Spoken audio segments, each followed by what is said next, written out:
খেলতে পারি না। হ্যাঁ, বৃষ্টি হলে নিচে খেলতে পারে না তোজো। তোজোর জন্য ভালোই লাগে না বৃষ্টি। হ্যাঁ, ভালো লাগে না। তাই জন্য বৃষ্টিকে তোজো কি বলে? রেইন রেইন ঘুমাবে। সাডেনলি আমার মুডটা এতটা অফ হয়ে গেছে যে কি বলবো তোমাদেরকে। আমি সেই থেকে একটা জিনিস নিয়ে ভেবেই যাচ্ছি। বাইরে মুষলধারে বৃষ্টি পড়ছে আর এখানে এরকম গরম গরম স্যুপের সাথে অফিস চলছে।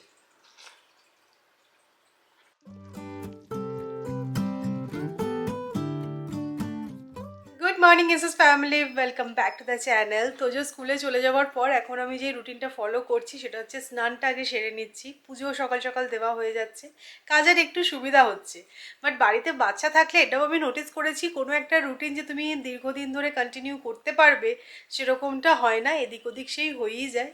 এখন এই দুদিন সুযোগ পেয়েছি, স্নানটা সকাল সকাল হয়ে গেল।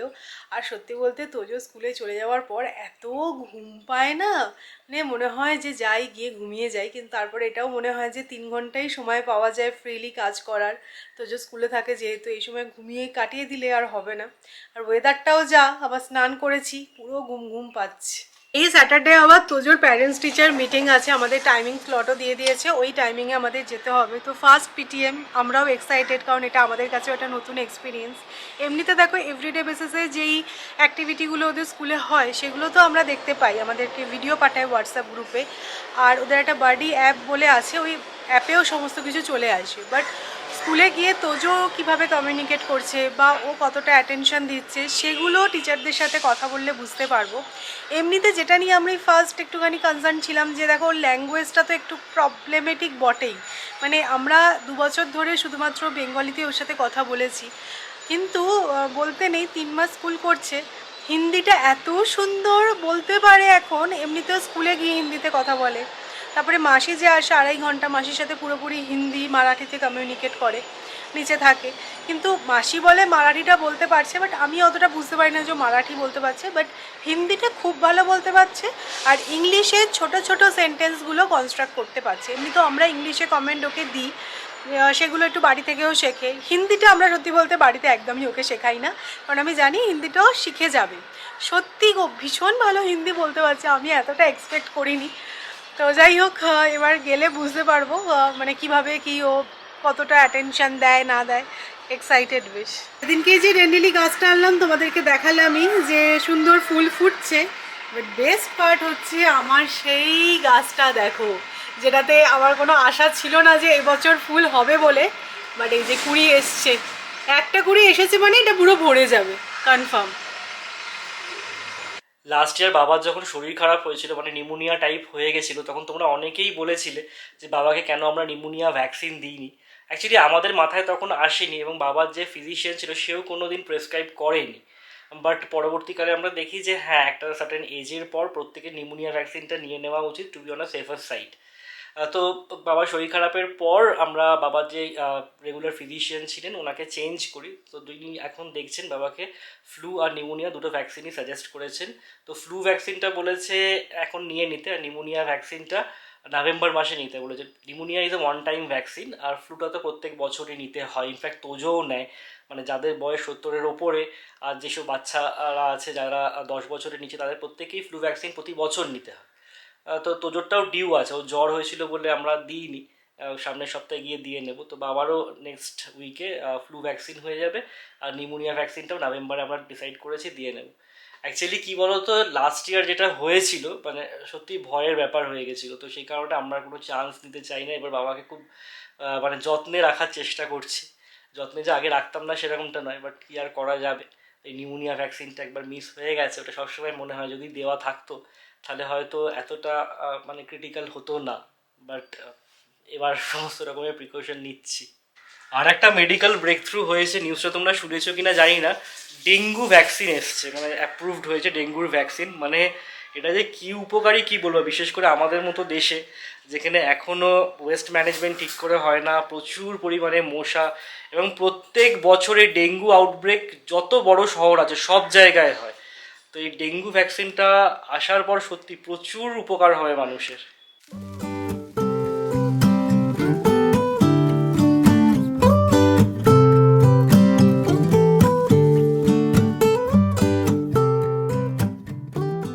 ব্রেকফাস্ট ব্রেকফাস্টে আজকে আছে এগ অমলেট আর একটু ফ্রুটস নিয়েছি। তো যেদিন যেদিন ব্রেকফাস্ট বানাতে খুব বেশি ইচ্ছা করে না সেদিনকে এইটা হচ্ছে আমাদের পেটেন্ট ব্রেকফাস্ট, মানে দুটো করে এগ এরকমভাবে অমলেট বানিয়ে নিই, মানে high protein low fat breakfast. একটা জিনিস এখন বুঝতে পারি যে শুধুমাত্র যে একটা ডিগ্রি থাকলেই হয়ে গেল সেরকম কিন্তু একদমই না। মানে কেউ ধরো এখন চাকরি করছে বা সংসার সামলাচ্ছে বা পড়াশুনো থেকে কোনো কারণে ব্রেক নিয়েছে, but still learning should continue.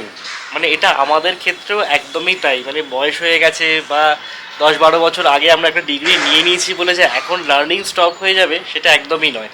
But কোথাও গিয়ে আমাদের হয়তো মনে হয় যে এখন তো আর চাকরি থেকে ব্রেক নিয়ে নতুন কিছু কোর্স করা পসিবল নয়, বাট আমরা কিভাবে নতুন কিছু শিখবো, নিজেদেরকে কিভাবে আপডেট করব, যেটা কিন্তু আমরা নিজেরা বাড়িতে বসেই মানে অন্য শহরে না গিয়েই করতে পারি। তো এইসব নিয়েই মাঝে কয়েকদিন ধরে একটুখানি সার্চ করছিলাম, তো দেখলাম যে কলেজ বিদ্যা বলে একটা অনলাইন পোর্টাল আছে।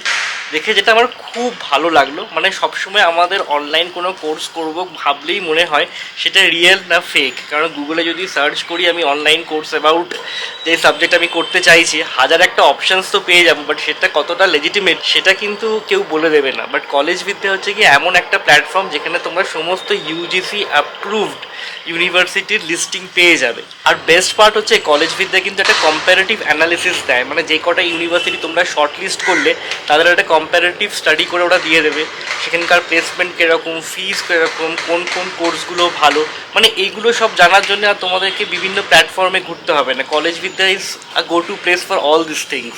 অনেক সময় কী হয়, আমরা নিজেরা তো বুঝতে পারছি যে আপডেট করা দরকার, আমাদের নিজেদেরকে লার্নিং কন্টিনিউ রাখা দরকার, বাট কোন কোর্সটা আমাদের জন্য সুইটেবল সেটা আমরা বুঝতে পারি না। বাট এই ক্ষেত্রে কলেজ বিদ্যায় একটা দারুণ ফিচার আছে, ওরা প্রোভাইড করে ফ্রি এক্সপার্ট কাউন্সিলিং। মানে তোমার সমস্ত রকম পারিপার্শ্বিক সার্কামস্টেন্সেস দেখে ওরা তোমাকে বেস্ট কোর্সটা সাজেস্ট করে দিতে পারে। আমার মতো যারা চাকরি করছে তাদের জন্য তো আমি বলবো কলেজ বিদ্যা একদম আইডিয়াল, কারণ আমাদের পক্ষে নিজেদের ডে ওয়ার্ক থেকে টাইম বার করে আলাদা করে কোর্সের জন্য কোথাও গিয়ে টাইম স্পেন্ড করা পসিবল হয় না। আমাদের only option is online courses. আর কোথায় গেলে আমরা অরিজিনাল অনলাইন কোর্সেস পাবো আর কীরকম তার কি ফিস সব কিছু, গো টু প্ল্যাটফর্ম হচ্ছে কলেজ বিদ্যা। ডেসক্রিপশনে লিঙ্ক দেওয়া থাকবে, তোমরা অবশ্যই করে চেক আউট করে নিও।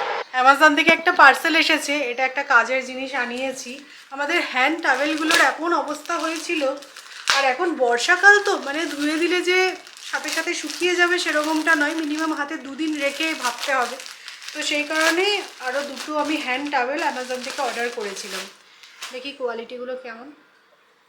বাহ, ভালোই বেশ, দেখো সেট অফ 2তে এসেছে আর এটা হ্যাং করে রাখা যায়। সো আমিও রেডি হয়ে নিয়েছি, তোজোকে স্কুল থেকে পিক করব, দেন একটা কাজ আছে সেটার জন্যই মেনলি বেরোচ্ছি। আর তোজোর খাবারটা সমস্ত রেডি করে গেলাম, ওকে ফিরে এসে খাওয়াবো। না, আমি এটা সেট অফ 3 আনিয়েছি, এগুলো খুব কাজে লাগে আর কোয়ালিটিটা খুবই ভালো, দেখতেও বেশ সুন্দর। দেখো কালারগুলো একদম প্যাস্টেল কালার। এই যে দুটো প্রেশার কুকারে ছেলের রান্না রেডি। এখানে ভাত বানিয়েছি প্রেশার কুকারে, আর এখানে চিকেন স্টু দুবেলার জন্যই তোজোর বানিয়ে নিলাম। আজকে অ্যাকচুয়ালি আমরা ভাত খাবো না, সেই কারণে আমাদের জন্য আটা মেখে নিয়েছি, আর তোজোর ভাতটা প্রেশার কুকারে করতে হলো। এই যে বাবু স্কুল করে বেরোলেন, আমি ওর জন্য একটা টি শার্ট এনেছিলাম, চেঞ্জ করে দিলাম স্কুলের ড্রেসটা, আর একটা নুন চিনি জল করে এনেছি। তো এখন একটু খাক, আমাদের কাজ আছে মোটামুটি হাফ অ্যান আওয়ার 1 ঘন্টা তো লেগে যাবেই, তো তারপরে ফেরা। আমরা এখন কোথায় যাচ্ছি? মাছের দোকানে না, আজকে মাছের দোকানে যাচ্ছি না রে, আজকে একটা কাজে যাচ্ছি। আজকে আমরা মাছের দোকানে যাই, আমাদের মাছটা নেই। মাছ আছে, মাছ আছে, তোমাকে মাছের কথা অত চিন্তা করতে হবে না, বাড়িতে মাছ আছে। আচ্ছা, আজকে স্কুলে কি হলো? হ্যাঁ, অ্যাক্টিভিটি হলো হ্যাঁ দিয়ে টয়টা বের করছি। ও স্যান্ড দিয়ে টয় বার করেছো, ভেরি নাইস। এটা কি? এটা কি? এটা কি বাবা? এটা কি? চিকেন। এটা কি? এটা এখন না নতুন হয়েছে, এটা কি আর ওটা কি? গার্ডেন বাবা, গার্ডেন। গার্ডেন, আচ্ছা।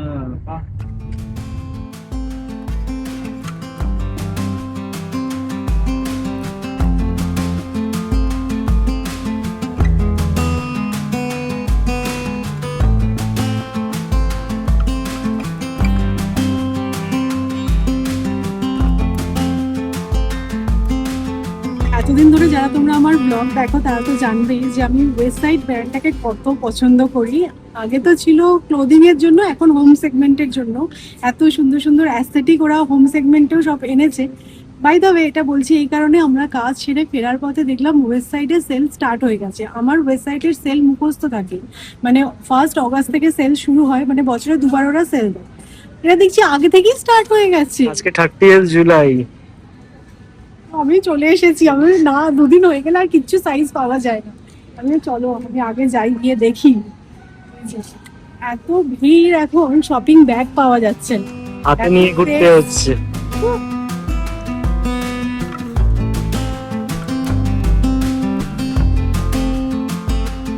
সকাল থেকে তো সেরকম বৃষ্টি হয়নি, ইনফ্যাক্ট কালকেও দুপুরবেলার পর থেকে খুব একটা বৃষ্টি হয়নি। আস্তে আস্তে রেডি হয়ে শুনলাম খুব সিভিয়ার রেন অ্যালার্ট। এদিকে তো আসামের অবস্থা যা আমি দেখছিলাম নিউজে, পুরো একদম বন্যা হয়ে গেছে, বাজে অবস্থা। উড়িষ্যাতেও তাই। যারা আসাম বা উড়িষ্যা থেকে ভিডিও দেখছো সেফ থেকে। আমাদের এখানেও খুব বৃষ্টি হচ্ছে না, আমরা রাস্তা দিয়ে আসতে যেতে দেখি যে কটা নদী পুরো ফুল হয়ে গেছে, শুকনো থাকে, পুরো ফুল হয়ে আছে। মানে যারা লো লাইং এরিয়াতে আছে তারা কিন্তু এখানেও মানে বন্যাটা ফিল করতে পারছে। রোজই শুনছি ড্যাম থেকে জল ছাড়ছে, ওরা প্রায় ফুল হয়ে গেছে ড্যামগুলো। আর এখন সিভিয়ার রেনের আবার অ্যালার্ট এসছে। ওয়েদারটা দেখে কিন্তু মনে হচ্ছে থমকে আছে, থমকে আছে। ছেপে হবে। এই আয়। যাই হোক, আমরা যেই কাজটাতে গেছিলাম সেটা তো হলোই, তার সাথে উপরি পাওনা হয়েছে এক ব্যাগ জামা কাপড়। শুধু জামা কাপড় নয়, আমার দু একটা বাড়ির জিনিসও আছে। চলো চলো লেটস গো। বাড়ি ফিরে আগে তোজোকে ফ্রেশ করলাম, ওর লাঞ্চও হয়ে গেছে। আর আমাদের এবার লাঞ্চ নিয়ে বসছি। আজকে রুটিটা বানালাম গরম গরম, আর ছোলার ডাল ছিল। তো লাঞ্চ বলতে এই রুটি আর ছোলার ডাল। ছোলার ডালটাও অ্যাকচুয়ালি লেফট ওভার, কালকে গুরু পূর্ণিমা ছিল, কালকে তো পুরো ভেজ ডে ছিল আমাদের। ইনফ্যাক্ট ভেজ ডে বলতে কি, কালকে আমরা ভাতও খাইনি, পূর্ণিমা যেহেতু ছিল। তো ছোলার ডালটা বেঁচে ছিল, ভাবলাম আজকে সকালবেলা রুটি আর ছোলার ডাল খেয়ে নিই। ভাত দিয়ে ছোলার ডালটা খেতে খুব একটা ভালো লাগে না, এর সাথে একটু কিছু হয়তো ভাজাভুজি হলে ভালো হতো, মানে ছোলার ডালটা একটু আলু ভাজা থাকলে ভালো হয়। বাট আজকে তাড়াহুড়োর মধ্যে আর কিছু করলাম না, এই হচ্ছে মেনু। না, আমাদের ওয়েদার ফোরকাস্ট কিন্তু একদম ঠিক ছিল। তোমাদেরকে বলছিলাম যে হেভি রেনফলের একটা ওয়ার্নিং দিচ্ছিল, তো সেরকমই ব্যাপার। পুরো কালো করে আছে আর বেশ ঝেঁপে বৃষ্টি হয়ে যাচ্ছে একভাবে। কি ব্যাপার তোজো, তোমার কি বক্তব্য? তোমার বৃষ্টি ভালো লাগে? না, কেন? খেলতে পারি না। হ্যাঁ, বৃষ্টি হলে নিচে খেলতে পারে না তোজো। তোজোর জন্য ভালোই লাগে না বৃষ্টি, হ্যাঁ, ভালো লাগে না। তাই জন্য বৃষ্টিকে তোজো কি বলে? রেন রেন গমাবে। Rain rain go away. Suddenly আমার মুডটা এতটা অফ হয়ে গেছে যে কি বলবো তোমাদেরকে। আমি সেই থেকে একটা জিনিস নিয়ে ভেবেই যাচ্ছি আর আফসোস হয়ে যাচ্ছে। ফার্স্ট অফ অল হচ্ছে এই যে এই পছন্দের একটা শখের জিনিস হাত থেকে পড়ে ভেঙে গেল। এটা দেখলেই তোমরা চিনতে পারবে, এটা হচ্ছে সেই ক্যান্ডেল হোল্ডারটা যেটা আমি ওয়েবসাইট থেকেই কিনেছিলাম। তো কি হয়েছে, পাশে না নুনের জায়গাটা ছিল, তখন যে লাঞ্চ করতে বসলাম নুনের জায়গাটা বার করতে গিয়ে কিভাবে হলো জানি না, ফ্যাট করে পড়লো আর পুরো কাঁচটা ভেঙে এই অবস্থা। মানে আমি এখনো এটাকে জানো তো মনে ধরে ফেলতে পারিনি, মানে একবারে টুকরো টুকরো হয়ে গেছে। এই যে এখানেও কিছু পার্ট পড়ে আছে, আমি এভাবেই রেখে দিয়েছি। মানে এইসব জিনিসগুলো আমার এত পছন্দের, আর বাড়ির এরকম শৌখিন জিনিস ভেঙে গেলে সত্যি খুব কষ্ট হয়, আমার তো হয়। মানে আমি বাড়ি সাজাতে ভালোবাসি আর জিনিসগুলো যত্ন করে ইউজ করতেও ভালোবাসি, আমার হাত থেকেই হয়েছে। তো যাই হোক, কী আর করবো, এই নিয়ে তো চললো। সৌরভ বলছে ছেড়ে দাও ছেড়ে দাও, যে না ছেড়ে দিতাম যদি কিনা দেখতাম যে ওয়েবসাইটে এই জিনিসটা আছে। এটা এতটা ইউনিক জিনিস না, মানে এখানে টি লাইট ক্যান্ডেলটা জ্বালিয়ে দিলে এত সুন্দর দেখতে লাগতো ডাইনিং টেবিলে, কখনো কখনো খেতে বসার সময় আমরা এটা জ্বালাতাম। বাট ঠিক আছে, এটা হয়তো আর পাবো না আমি ওয়েবসাইটে।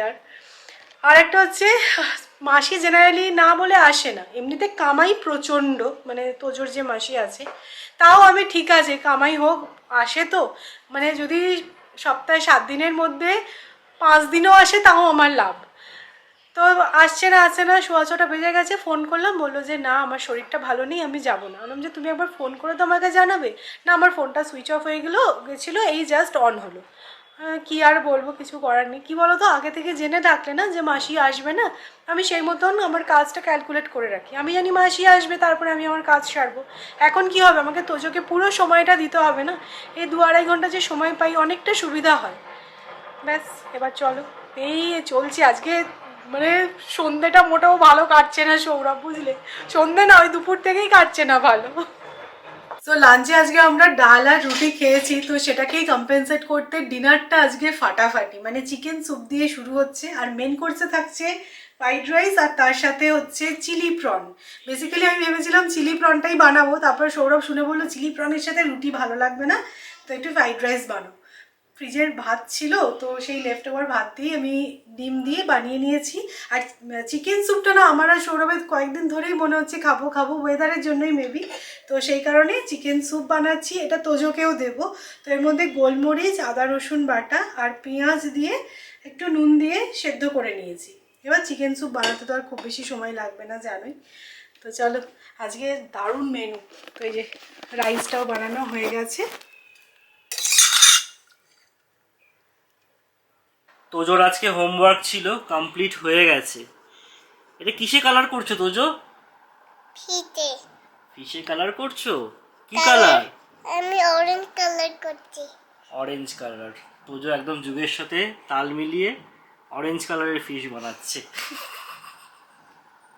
হ্যাঁ, বেরিয়ে যাচ্ছে বাইরে আস্তে আস্তে। তো আমি বলবো ওর কালারিংটা অনেকটা ইমপ্রুভ হয়েছে অ্যাকচুয়ালি।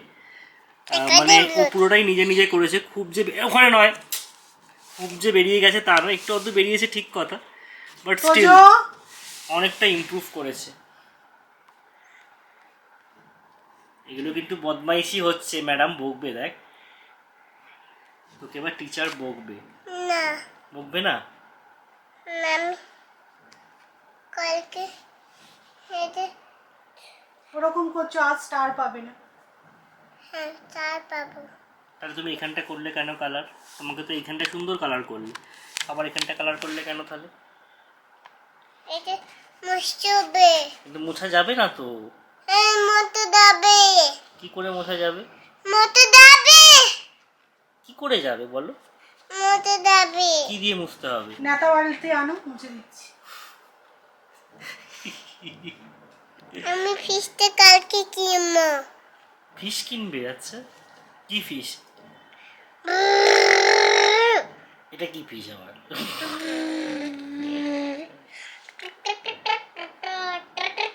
দেখা দেখো দেখো ফিশটা কেমন করে যাচ্ছে, দেখা দেখা কেমন করে হাতটা দেখালি ফিশটা যাচ্ছে, দেখা। ও এরকম করে ফিশ যায়। কালকে তো গুরু পূর্ণিমা ছিল, সৌমি বাড়িতে পুজো করেছিল। লাস্ট ইয়ার গুরু পূর্ণিমার সময় আমরা ছিলাম কলকাতায়, আর সেবার ছিল আমার প্রথম গুরু পূর্ণিমা দীক্ষা হওয়ার পর। তো যেহেতু কলকাতায় ছিলাম, একবার চান্স নিয়েছিলাম বেলুড় মঠে গিয়ে যদি গুরুদেবের দর্শন পাওয়া যায়। আমার গুরুদেব মানে শ্রী গৌতমানন্দজি মহারাজ, ওনার কাছেই আমি দীক্ষা নিই পুনে রামকৃষ্ণ মিশনে। তো সবাই বলেছিল খুব ভিড় হয়, খুব ভিড় হয়। আমিও জানতাম ভিড় হয়, ঠিক আছে, যদি গুরুদেবের দর্শন নাও পাওয়া যায় তাও ঠিক আছে, একবার বেলুড় মঠ থেকে ঘুরে আসি। প্রথম বছর আমার দীক্ষা হয়েছে, তো ওখানে গিয়ে খুব সুন্দরভাবে গুরুদেবের দর্শন পাই, প্রণাম করি। অ্যাকচুয়ালি এত সুন্দর ব্যবস্থা ছিল, একটু ভিড় ছিল ঠিক কথাই, কিন্তু গুরুদেবের দর্শন পেতে কোনো অসুবিধা হয়নি। তো এবছর ভেবেছিলাম রামকৃষ্ণ মিশনে যাব, বাট রামকৃষ্ণ মিশনটা আমাদের বাড়ি থেকে অনেকটা দূর, এই কারণে আর রামকৃষ্ণ মিশনে যাওয়া হলো না। বাট হ্যাঁ, টিভিতে আমি গুরুদেবের ভিডিও দেখছিলাম বেলুড় মঠের আর কি, তো খুব ভালো লাগলো। আর সৌমিও যত সম্ভব নিষ্ঠা করেই পুজো করেছে বাড়িতে, আমরাও যতটা সম্ভব পালন করলাম। তো আমার এটা ছিল সেকেন্ড গুরু পূর্ণিমা। 9:30, তোজো ঘুমিয়ে গেছে। আজকে একটুখানি ঘ্যান ঘ্যান করছিল, আমার মনে হলো যে একটুখানি ঘুম পেয়েছে হয়তো, একটু ট্রাই করে দেখি, দেখলাম যে হ্যাঁ ঘুমিয়ে পড়লো। স্কুল থাকলে না খুব তাড়াতাড়ি ঘুমিয়ে পড়ে, এসেও দুপুরবেলাটা হাল্লাক হয়ে ঘুমায় 2 ঘন্টা মতো, তারপরে 10টা 10:30 ম্যাক্সিমাম, তার মধ্যেও ঘুমিয়ে যায়। আজকে তো আরও আর্লি, আমি রান্নাটাই করতে এসেছিলাম, তারপরে এরকম বুঝে আমি বললাম যে না একবার ট্রাই করি। তো চলো আমি তাড়াতাড়ি করে এবার রান্নাটা বানিয়ে ফেলি। তবে তোজোর জন্য ভেবেছিলাম স্যুপটা বানাবো, কিন্তু ও তো ঘুমিয়ে গেছে আজকে তাড়াতাড়ি, ওর জন্য রেখে দেবো, কালকে বানিয়ে দেবো ওকে। চিকেন স্যুপে কি পুরো চিকেনটাই দিয়ে দেবো? হ্যাঁ দিয়েই দাও, কিন্তু বেশি চিকেন হয়ে গেলে কিন্তু স্যুপ ভালো লাগে না। তাহলে দিও না। আমার একটু রেখে দেবো। তাহলে দিয়ে দাও। তো আমি আর সৌরভ এখন চলে এসেছি চিকেন স্যুপে প্রিপারেশন করতে। এবার বুঝতে পারছি না যে পুরো চিকেনটা দেবো নাকি একটু রেখে দেবো। একটু রেখে দিলে আবার একটুই থাকছে, আবার পুরোটা দিয়ে দিলে দেখবে স্যুপে বেশি চিকেন আমার ভালো লাগে না। মানে পুরো কনফিউজড।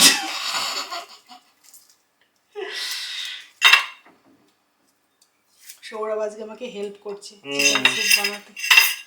না, এই চাইনিজ রান্নাগুলো আমিও ভালো বানাই, তাই বাড়িতে চাইনিজ হলে আমি একটু হেল্প করি। বেশ কিছুদিন আগে এই চিংড়ি মাছটা নিয়ে এসেছিলাম, রান্না আর করাই হচ্ছিল না। আর আমার কাছে জানো তো টেম্পুরা ব্যাটারটাও শেষ হয়ে গেছে, তাই জন্য ময়দা আর কর্নফ্লাওয়ার দিয়ে আমি ওই ব্যাটারটাই বানিয়ে নিচ্ছি। চিংড়ি মাছটা কিন্তু একটু ফ্রাই করে নেবো, মানে এই ব্যাটারটা দিয়ে একটু কোটিং করে ফ্রাই হয়ে গেল, তারপরে নর্মাল যেরকম চিলি চিকেনের আমরা বানাই গ্রেভিটা। এর মধ্যে আমি লঙ্কার গুঁড়ো দিলাম, আর দিলাম আমি গোলমরিচের গুঁড়ো, স্বাদ মতো নুন তো দিয়েই দিয়েছি, আর একটু জিঞ্জার গার্লিক পেস্টও অ্যাড করবো।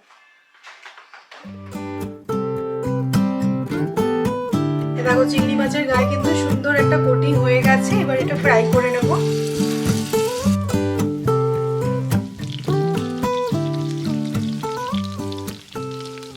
চিকেনটা বানাতে বানাতে আমি এই সাইডে চিকেন স্যুপটাও বানিয়ে নেব। চিকেন স্যুপটা আমরা এখনই খেয়ে নিই না? আমরা আগে চিকেন স্যুপটা খাই, তারপর ডিনার করব। চিকেন স্যুপ আমি কিন্তু ভীষণ সিম্পল ভাবে বানাই। তো এই যে দেখো এখানে বাটার অ্যাড করে দিলাম, ফোড়নে অ্যাড করছি রসুন আর ক্রাশড গোলমরিচ, এর মধ্যে অল্প একটু পেঁয়াজ পাতা অ্যাড করছি, এর মধ্যে দিয়ে দেবো শ্রেডেড চিকেন। চিকেনটা না একটু ফ্রাই না করে নিলে একটু সেদ্ধ সেদ্ধ গন্ধ আসে, সেই কারণে আমি আগে একটু ফ্রাই করে নিই, তারপরে চিকেন স্টকটা অ্যাড করব। অ্যাড করে দিচ্ছি চিকেন স্টক।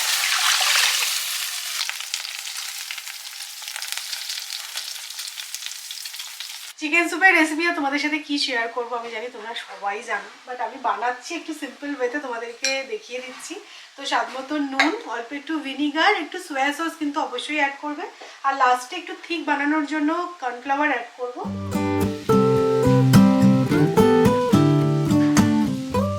এবার স্যুপটাকে রেস্টুরেন্ট স্টাইল বানানোর জন্য এগ হোয়াইট নিয়ে নিয়েছি, ভালো করে বিট করব। এবার স্যুপটা যখন একদম টকবক করে ফুটবে সেই সময় এই এগ হোয়াইটটা অল্প অল্প করে মিক্স করবে আর এরকম ঘাঁটতে থাকবে।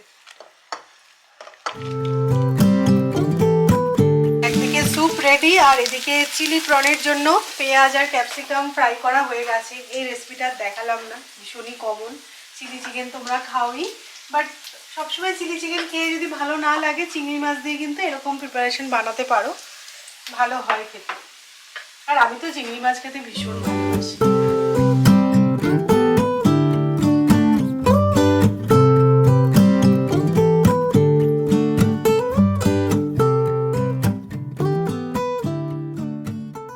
বাই দ্য ওয়ে লাস্ট ব্লগটা আমি বানিয়েছিলাম মানডে, ওই দিনের ভিডিও তোমরা দেখেছিলে যে আমরা আইকিয়া গেছিলাম, ওখান থেকে ফিরে আমি একটা চিকেনের প্রিপারেশন বানিয়েছিলাম, মোস্ট প্রবাবলি রেসিপিটাও তোমাদের সাথে শেয়ার করেছিলাম। তো ওই ভিডিওটা দেখে তোমরা দেখলাম অনেকেই আমাকে লিখেছো যে তুমি সৌমি কীভাবে শ্রাবণ মাসের সোমবারে চিকেন খাচ্ছ। সত্যি বলতে আমি কিন্তু নাস্তিক নই, আমি দীক্ষিত এবং রীতিমতো পুজো আচরা করি, তোমরাও সেটা দেখো ব্লগে। এবং ছোটো থেকে আমি এরকম পরিবারেই বড় হয়েছি যেখানে গোপাল সেবা করা হয়, পুজো করা হয়। বা আমি শ্বশুরবাড়ির কথাও বলছি, মামনিকেও দেখেছি অনেক উপোস ব্রত পুজো আশ্রা নিয়েই থাকে। তো আমাদের বাড়িতে কিন্তু দুই বাড়ির কথাই বলছি, আমরা শ্রাবণ মাসের সোমবারে যে নিরামিষ খেতে হবে এই ব্যাপারটা ছিলই না। মা বা মামনিকে হয়তো একটা পালনই করতে দেখেছি, মানে একটা সোমবার হয়তো নিরামিষ খেলো শ্রাবণ মাস বলে। তো সেই হিসেবে আমি ছোট থেকে তো এটা দেখে বড় হইনি যে শ্রাবণ মাসের সোমবারে বাড়িতে ননভেজ আসবে না। হ্যাঁ, এখানে কিন্তু আমি দেখেছি পুরো শ্রাবণ মাস জুড়ে এরা ভেজ খায়। ইনফ্যাক্ট এই শ্রাবণ মাসে না চিকেনের দোকানে চিকেন বা ডিমের দাম কমে যায়, যেহেতু কেউ কেনে না। আর দেখেছি নবরাত্রিটাও খুব বেশিভাবে এরা পালন করে। আর দেখবে কাঁচের চুড়ি পরে এই শ্রাবণ মাসে সবুজ কালারের। এখন তো দেখি কলকাতাতেও অনেকেই শ্রাবণ মাস শুরু হতেই কাঁচের চুড়ি পরে সবুজ। তবে আমাদের বাড়িতে সত্যি বলতে এই নিয়মটা নেই, সেই কারণে আমাকে দেখেছো তোমরা চিকেন খেতে। আমাদের বাড়িতেও দেখেছিলাম ওই মানে অনেক ব্রত তো হয়, ধরো জয়মঙ্গলবারের ব্রত, বিপত্তারিণীর ব্রত, ইতু, এগুলো তো সব দেখে এসেছি, কিন্তু এইটা কোনোদিনই দেখিনি। সেই হিসেবে আমার বাড়িতে ননভেজ হয়। বাইরে মুষলধারে বৃষ্টি পড়ছে আর এখানে এরকম গরম গরম স্যুপের সাথে অফিস চলছে। ঠিক আছে,